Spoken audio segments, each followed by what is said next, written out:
You'll probably never see this, but I heard this poem today in church and thought that it would be dope for your pod. Carson. It is dope for the pod, so I'm about to read it, okay? It's a little long, so stick in there with us. Don't fall asleep. Pay attention. This might change your life.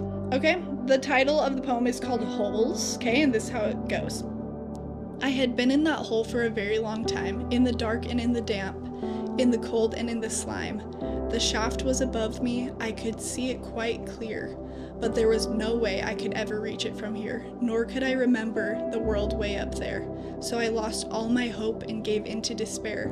I knew nothing but darkness, the floor and the walls. Then off in the distance I heard someone call, "Get up, get ready, there's nothing the matter. Take rocks and old sticks and build up a fine ladder."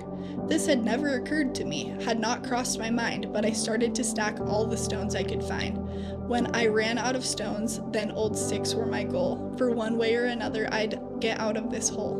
So I soon had a ladder that was sturdy and tall, and I thought I'll soon leave this place once and for all.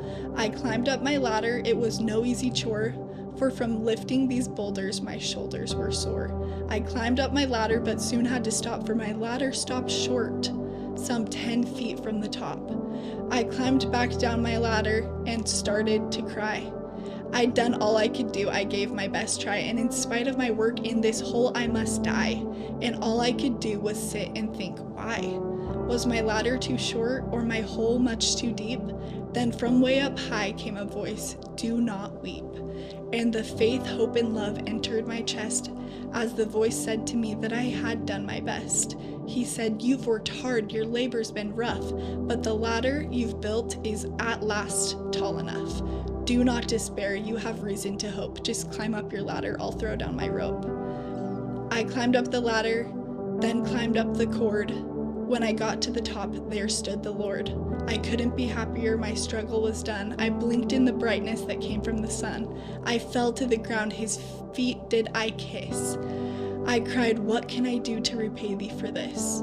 Then he looked all around him. There were holes in the ground, they had people inside, and were seen all around. There were thousands of holes that were damp, dark, and deep.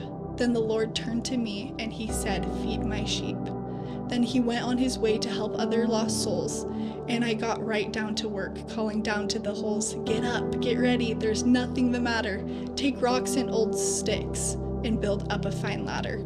It was now my turn to spread the good word, the most glorious message that man ever heard. That there is one who is willing to save one and all, and we've got to be ready when he gives the call. He'll put us out of the hole that we're in and save all our souls from death and from sin. So do not lose faith, there is reason to hope. Just build up your ladder, he'll throw down his rope. I love that. Oh my gosh! That is beautiful. Seriously, Carson? Thank you. Thank you. Thank you, Carson. And Jesus, thank you. Mm-hmm. He is a savior that pays attention to our efforts. Yeah. And I think that that is so, that is the message that people need to hear. Is that no matter what hole you're in, no matter what mistakes you've made, there's a savior who will always provide a way for you.